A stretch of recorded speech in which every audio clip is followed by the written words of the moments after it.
Question number 29 पढ़ लो।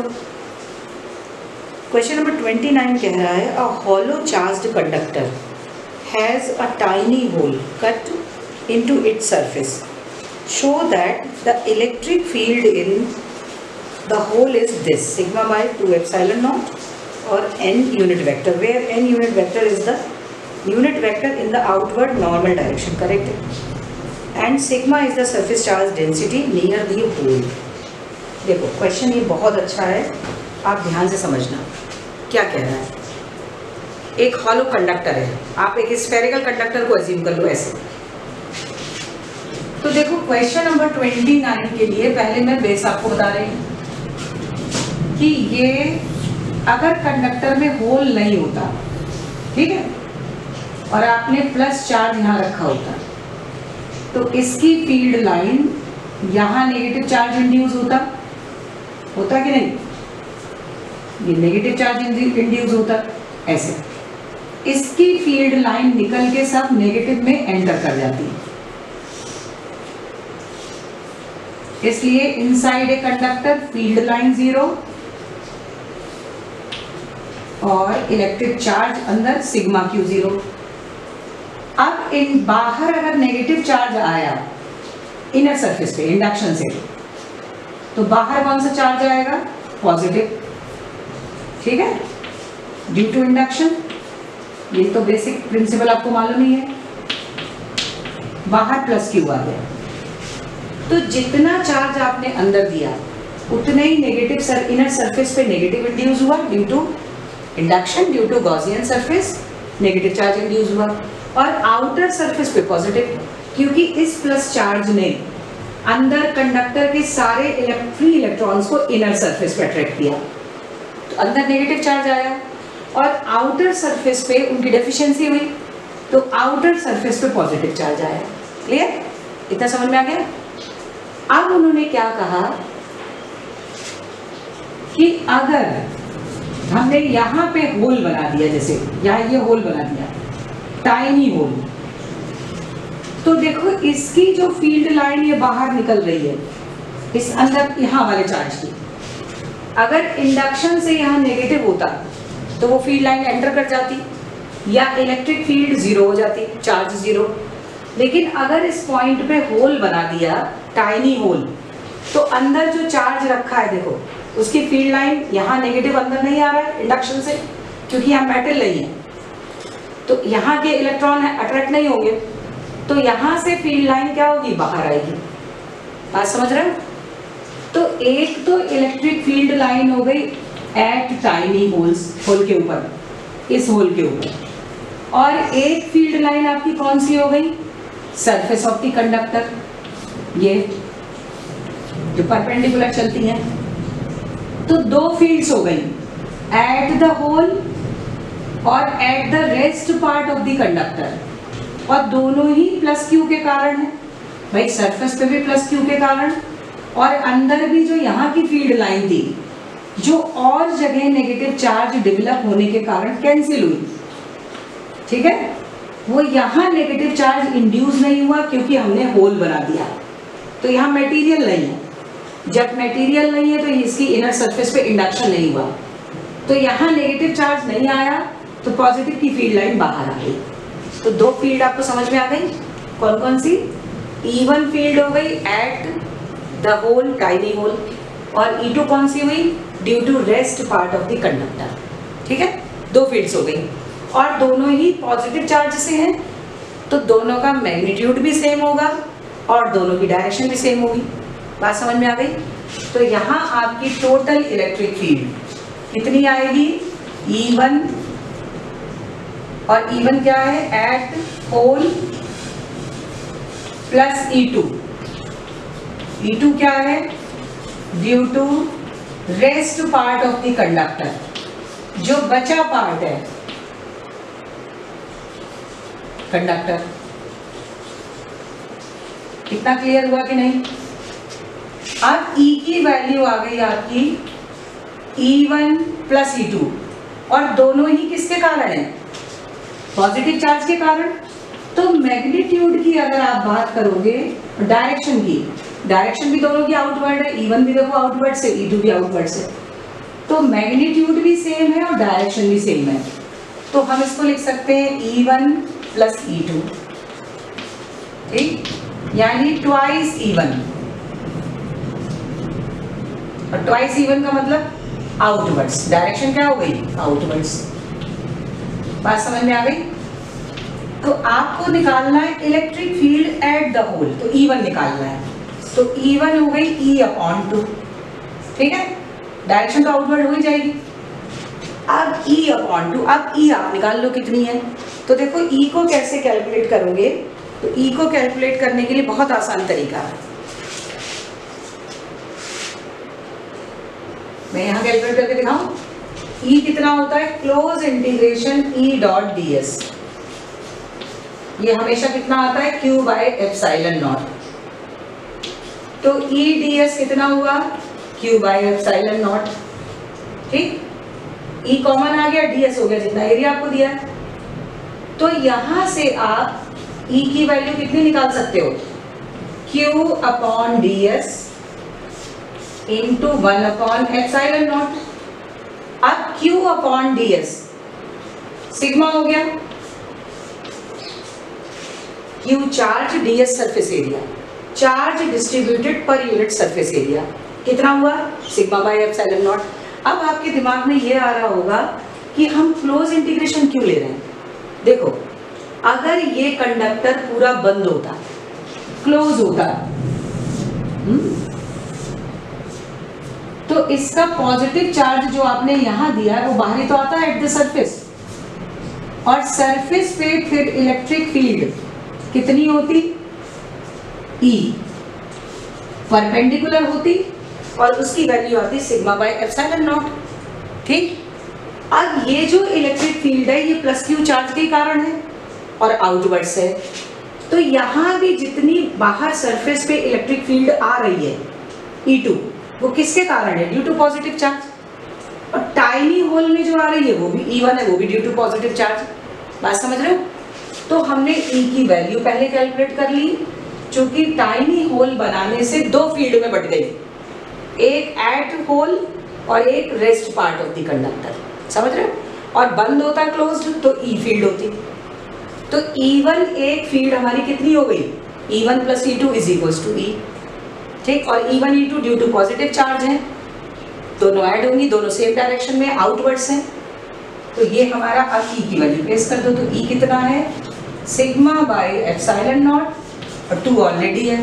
अब direction क्या हुई, इसको यूनिट वेक्टर लिख दो, या तो आप लिख दो परपेंडिकुलर टू सरफेस आउटवर्ड्स, या यूनिट वेक्टर उन्होंने क्या कहा है, नॉर्मल, यानी परपेंडिकुलर टू सरफेस,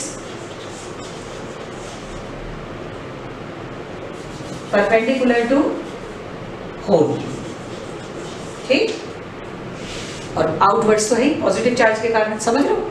तो ये क्वेश्चन थोड़ा अलग तरीके का, ये क्वेश्चन, ऐसे क्वेश्चन बोर्ड में कम आते हैं, लेकिन ऐसा नहीं कि कभी नहीं आ सकता है, अच्छा क्वेश्चन है, पर ऐसे क्वेश्चन को आपको एक बार, 2 बार, 3 बार, जब तक दिमाग में बिल्कुल पूरी तरह कंसेप्ट के साथ बैठे नहीं, तब तक बार बार करना है, मतलब इतनी बार करना है कि क्वेश्चन की लाइन पढ़ो, आपको याद आ जाए कि ये वो क्वेश्चन है। बात समझ में आ गई, क्लियर हो गया?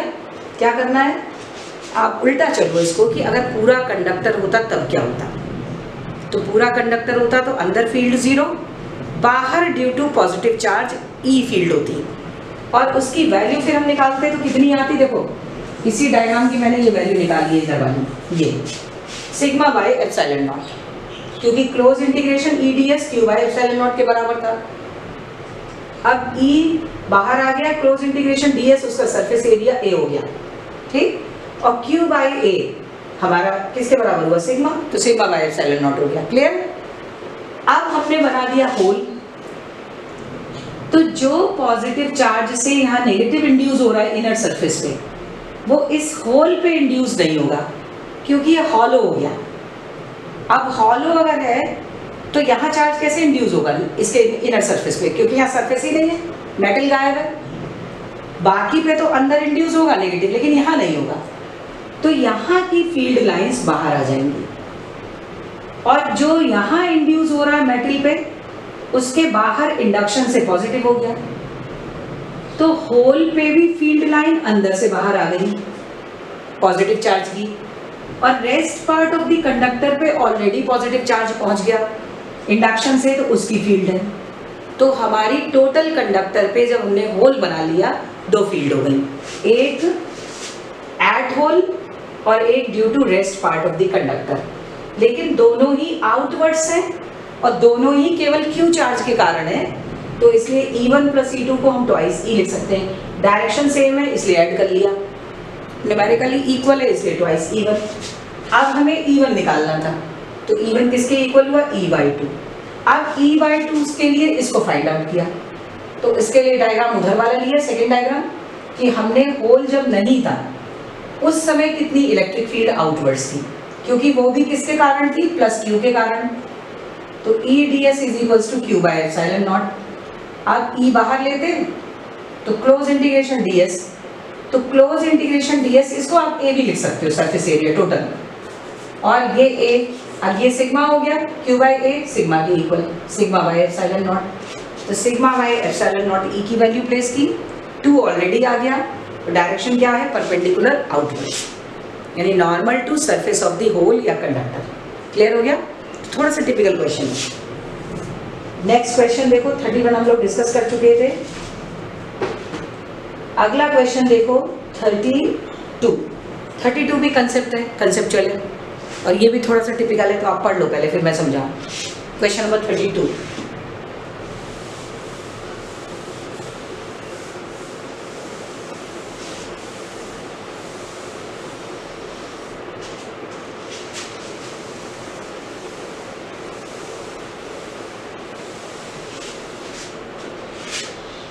देखो 32 पढ़ लो, मैं बताती हूँ।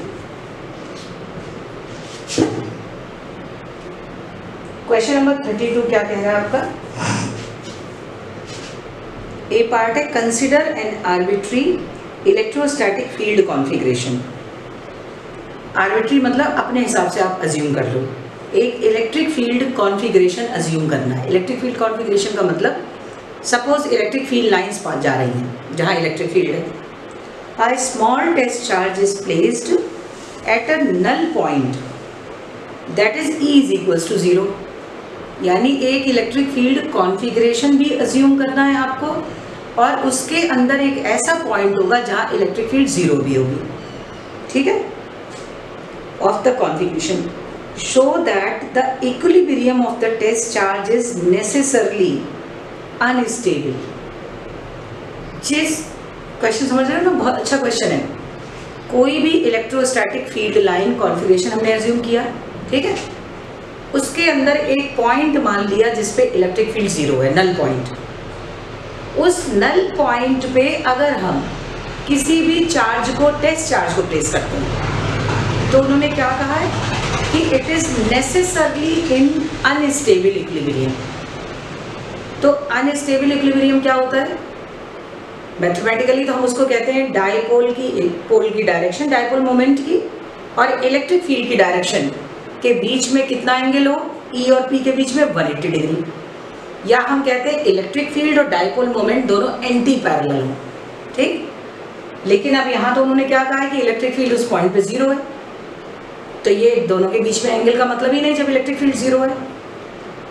दूसरा, मैंने अनस्टेबल इक्विलिब्रियम की कंडीशन क्या बताई थी कि डिफ्लेक्टिंग टॉर्क और रीस्टोरिंग टॉर्क कभी भी इक्वल नहीं हो, क्योंकि अगर इक्वल हुए, आपने शिफ्ट किया वापस आ गया तो स्टेबल इक्विलिब्रियम, आपने शिफ्ट किया और वापस नहीं आया ओरिजिनल पोजीशन पे, दिस इज अनस्टेबल इक्विलिब्रियम। तो उन्होंने क्या कहा है कि नेसेसरली अनस्टेबल इक्विलिब्रियम, यानी आप कहीं भी शिफ्ट करोगे वो वापस नहीं आएगा, यही तो मतलब हुआ। तो इसको हम उल्टा चलेंगे, क्वेश्चन को कैसे अटेम्प्ट करेंगे, अगर हम ये प्रूव कर दें कि इलेक्ट्रोस्टैटिक फील्ड कॉन्फ़िगरेशन में जो नल पॉइंट है, यानी जिस पॉइंट पे इलेक्ट्रिक फील्ड 0 है, उस पे हम टेस्ट चार्ज को प्लेस करें और शिफ्ट करें, वो कभी भी ओरिजिनल पोजीशन में वो नहीं आएगा, यानी स्टेबल इक्विलिब्रियम को वो ऑब्टेन नहीं करेगा। तो फिर इसका मतलब क्या हुआ, it is necessarily in unstable equilibrium. भाई कोई चीज़ आपको नेगेटिव प्रूव करनी है, आप ये प्रूव कर दो कि ये कभी पॉजिटिव हो ही नहीं सकती, तो इट मीन्स हमेशा नेगेटिव होगी। सेम ये है कि हम लोग इसको कैसे प्रूव करेंगे कि इलेक्ट्रोस्टैटिक फील्ड कॉन्फ़िगरेशन में नल पॉइंट पे जिस टेस्ट चार्ज को प्लेस करें तो वो कभी भी स्टेबल इक्विलिब्रियम में नहीं होगा। समझ रहे हो? इसका मतलब क्या हुआ कि वो हमेशा नेसेसरली अनस्टेबल इक्विलिब्रियम में होगा। बात समझ में आ गई? अब हमें क्या करना है, क्वेश्चन नंबर है ये आपका 32। एक फील्ड कॉन्फ़िगरेशन अज्यूम करना है और जिसमें नल पॉइंट लाना है। तो भाई देखो, अगर मैं डाइपोल मानूं, एक पॉजिटिव एक नेगेटिव चार्ज, ठीक, एक पॉजिटिव चार्ज एक नेगेटिव चार्ज, तो इसके बीच में तो कहीं पे भी इलेक्ट्रिक फील्ड जीरो नहीं होगी, क्योंकि ये भी आपको चेक करना पड़ेगा। उन्होंने कहा है ना कि नल पॉइंट, एक इलेक्ट्रिक फील्ड कॉन्फ़िगरेशन मानना है। अब इलेक्ट्रिक फील्ड कॉन्फ़िगरेशन के लिए क्या करना पड़ेगा, चार्ज मानने पड़ेंगे, क्योंकि पॉइंटेड चार्ज की ही इलेक्ट्रिक फील्ड है। अब उस पर उन्होंने कहा है कि एक नल पॉइंट है, तो अगर आप ऐसे लेते हो तो +1 कूलम चार्ज रखो, ये इसको रिपेल करेगा और ये इसको अट्रैक्ट करेगा, तो दोनों चार्जेस की फील्ड ऐड हो गई, तो P पे तो नल पॉइंट आएगा ही नहीं, ठीक। तो नल पॉइंट कहाँ आएगा, बाहर, तो आप बाहर नल पॉइंट मान सकते हो, उस पर फिर हम चेक करें। बात समझ गए? अब अगर मान लो चलो मैंने ऐसे भी लिया, तो ऐसे में क्या करना है, आप दोनों चार्जेस को या तो पॉजिटिव ले लो या नेगेटिव ले लो।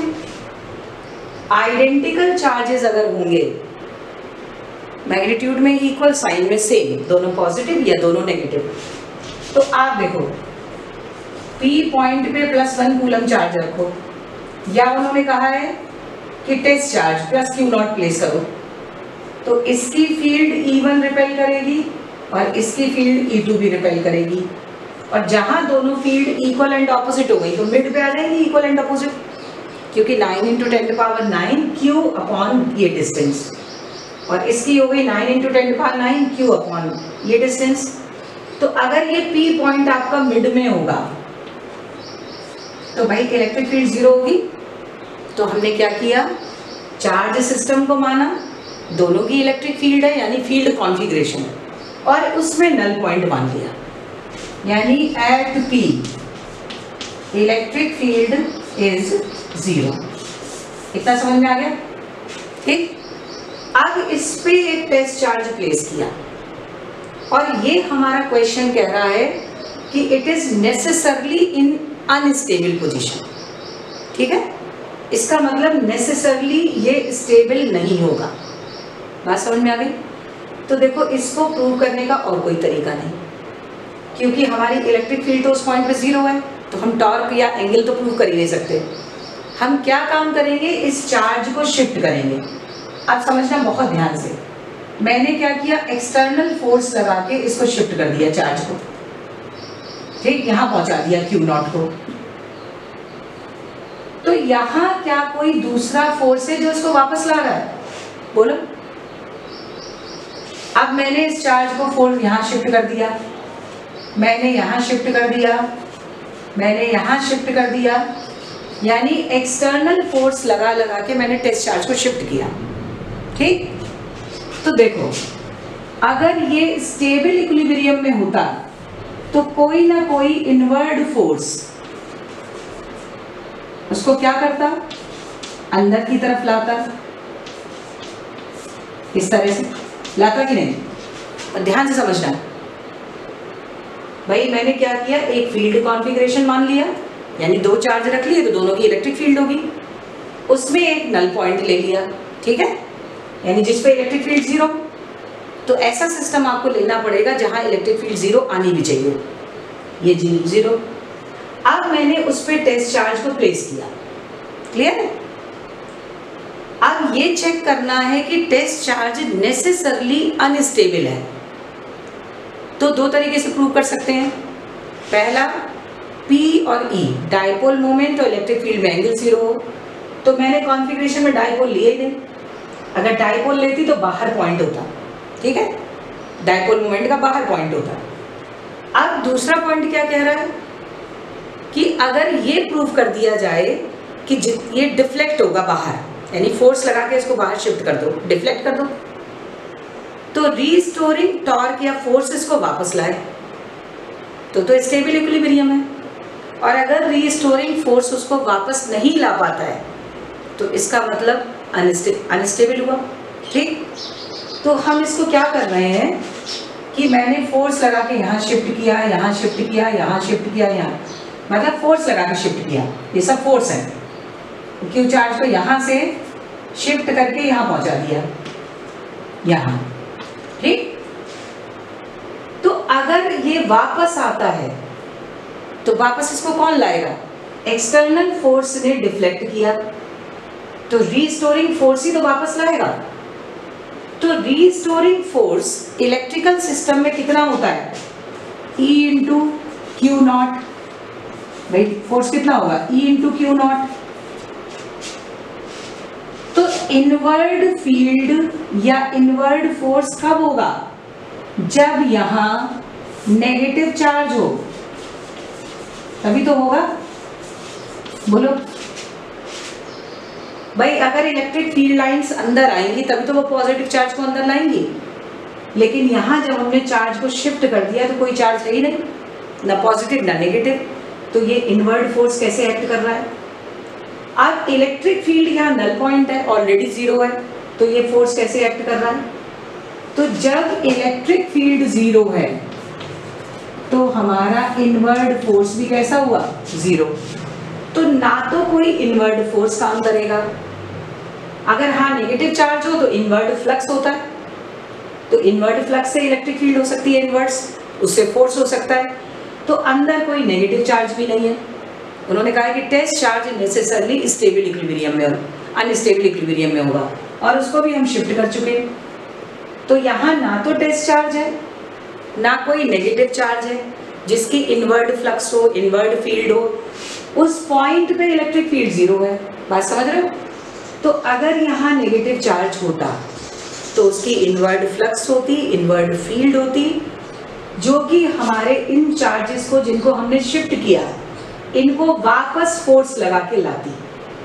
तो यहाँ किसी भी कंडीशन में ना तो इनवर्ड फ्लक्स होगा, ना इनवर्ड फील्ड होगा इलेक्ट्रिक फील्ड, ना इनवर्ड फोर्स होगा।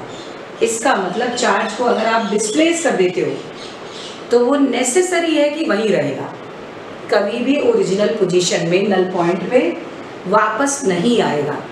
इसका मतलब ये नेसेसरली अनस्टेबल इक्विलिब्रियम को ऑब्टेन करेगा। क्लियर हो गया? इसका मैंने सोल्यूशन आंसर उस पर नहीं लिखा है क्योंकि एक इतना बड़ा पैराग्राफ मुझे एक्सप्लेनेशन का लिखना पड़ेगा, तो मैंने इतने सारे डायग्राम बना दिए। एनसीईआरटी ने इसका आंसर पीछे बहुत अच्छा पैराग्राफ में लिखा है और इसी नेगेटिव इनवर्ड फ्लक्स और फोर्स से फील्ड से लिखा है एक्सप्लेनेशन। मैंने भी उसको पढ़ा बहुत केयरफुली, समझ रहे? तो वो सबसे अच्छा आंसर है। बाकी बुक्स ने, प्रदीप ने, एस.एल. अरोड़ा ने, इन्होंने भी सोल्यूशन दिए हैं, उनको भी आप पढ़ सकते हो, लेकिन एनसीईआरटी का आंसर बिल्कुल परफेक्ट है। तो एक बार मैंने पूरा समझाया, दोबारा आप उसको और देखना, समझ रहे हो, और फिर से आप पढ़ना तो आपको क्लियर हो जाएगा। और ये ऐसे क्वेश्चन हैं जो एक बार में आपको टिपिकल लगेंगे। दोबारा पढ़ो, दोबारा समझो, दोबारा खुद एनालिसिस करो। मैं दोबारा भी बताऊंगी तो मैं ऐसे ही बताऊंगी, इससे ज़्यादा एक्सप्लेनेशन आपको नहीं दे सकती, इसको मैं कोई सिंपल तरीके से नहीं बता सकती, समझ रहे हो? तो बहुत बेसिक कंसेप्ट है, तो इसको बार बार पढ़ो, अपने कंसेप्ट डेवलप करो सही सही, तो आप एक बार, दो बार, तीन बार पढ़ोगे आपको क्लियर हो जाएगा। आगे समझे? तो ये भी क्वेश्चन अच्छा है। क्वेश्चन नंबर 33 पढ़ लो। क्वेश्चन नंबर 33 क्या कह रहा है, देखो जल्दी करो। A particle of mass m and charge minus q enters the region between the two charged plates, initially moving along x-axis with a speed vx, like particle। अच्छा, diagram number ये दिया हुआ है ना, ये वाला डायग्राम क्वेश्चन नंबर 14 में, मतलब उन्होंने दो प्लेट्स लगाई हुई हैं, एक पॉजिटिवली चार्ज प्लेट और नेगेटिवली, तो उन्होंने ये कहा है कि इस तरह से फील्ड का सेटअप है, उसके डायग्राम पीछे वाला है क्वेश्चन नंबर 14 का। The length of plate is L and an uniform electric field दिया हुआ E is maintained between the plates show that the vertical deflection of the particle at the far edge of the plate is this.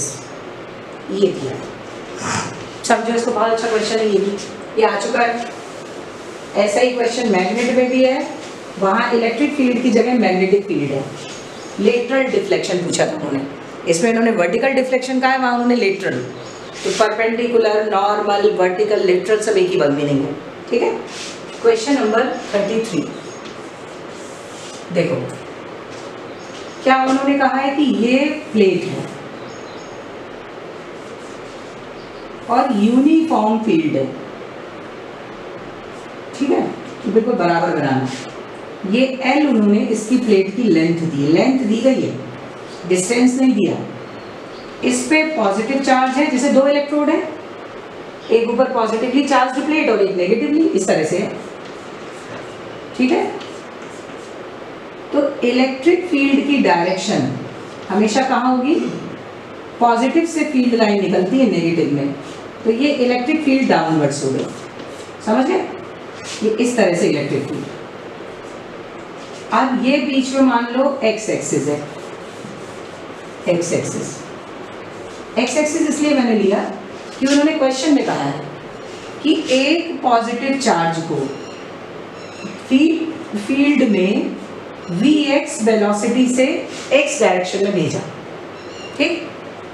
तो देखो positive charge पे force कितना लगता है electric field में, E × Q0, और जिस डायरेक्शन की फील्ड है उसी डायरेक्शन का फोर्स लगेगा।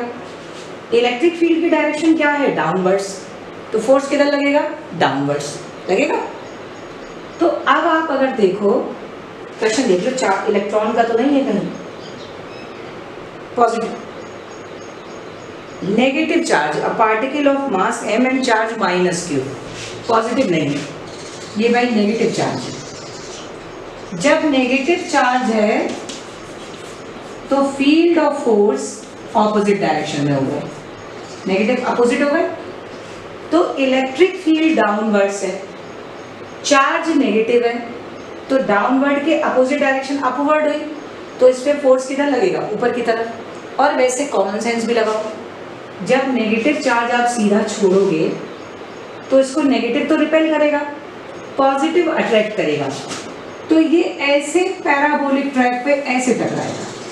बात समझ में आएगी नहीं? ये वहाँ टकराएगा जाके। ये पॉइंट क्लियर हुआ? समझ में आया कि नहीं?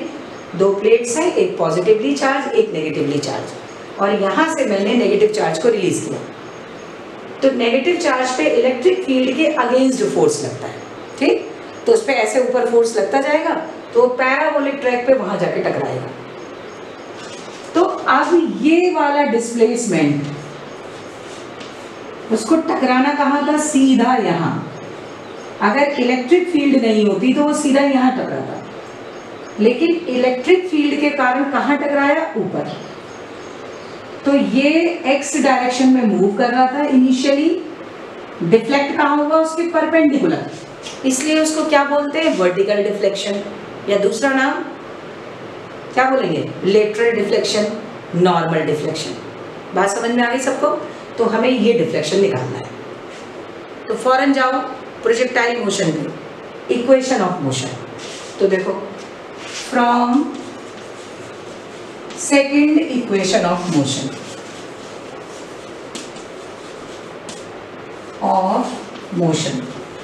सेकेंड इक्वेशन ऑफ मोशन आपकी क्या कहती थी? S is equals to ut plus half at², ठीक है। अब अपने इस डायग्राम के अकॉर्डिंग आप चेंज करो, तो इसमें जो वर्टिकल डिफ्लेक्शन प्रूव करना है y इज इक्वल्स टू, इसका मतलब हमें वर्टिकल डायरेक्शन लेनी पड़ेगी, क्योंकि equation of motion one dimension होती है। इन क्वेश्चन में आप गलती क्या करते हो? वेलोसिटी रखोगे x डायरेक्शन की, एक्सेलरेशन लोगे y डायरेक्शन में, डिस्प्लेसमेंट लोगे y डायरेक्शन में। तो अगर एक भी क्वांटिटी आपने y डायरेक्शन के साथ x में ले ली तो वो 2D हो गया, तो उसमें ये इक्वेशन कैसे लगेगी? ये तो वन डायमेंशन की है। तो सारी क्वांटिटीज या तो x डायरेक्शन में लेनी है या y। अब हमें कौन सी डायरेक्शन लेनी है? y डायरेक्शन, क्योंकि हमें लेटरल डिस्प्लेसमेंट निकालना है, वर्टिकल